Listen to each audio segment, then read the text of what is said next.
Hello Brian, আপনারা যখন আমাদের কাছ থেকে জারবেরা ফুলের চারা অর্ডার করেন, চারাগুলো দেখতে এমনই থাকে বা পাতা অর্ধেক কাটা থাকে। আজকে আমি দেখাবো কিভাবে আপনারা সঠিক প্রসেসে চারাটা লাগাবেন এবং এইভাবে লাগালে আপনাদের চারাটা মারা যাবে না। তো দেখতেই থাকুন।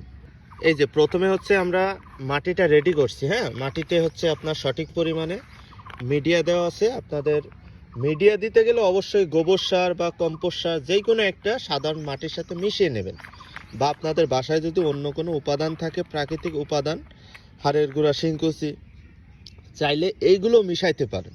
যদি বাসায় কিছু নাও থাকে, অন্তত গোবর সার বা কম্পোস্ট সার মাটির সাথে এইভাবে মিশাবেন। তারপরে চারাটা এই যে আমরা পাতা অর্ধেক কেটে নিছি, ঠিক আছে, এবং জাস্ট এতটুকু মাটির নিচে পুঁতবো। দেখেন এতটুকু, এই যে আমার হাত যতটুকু, এতটুকু পুঁতবো। এই যে আমরা জাস্ট এতটুকু পুঁতলাম এবং হচ্ছে টবের ভিতর সেট করে দিলাম। এই যে আমরা এই জায়গাতে রাখবো। হ্যাঁ, আপনারা দেখছেন অলরেডি ইতিমধ্যে আমরা অনেক কিন্তু চারা করে ফেলছি। Same process, same system. এবং এর ভিতরে একটু পানি দিব।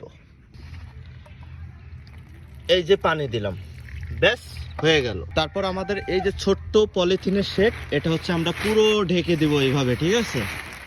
ব্যাস চারাগুলো বেঁচে যাবে।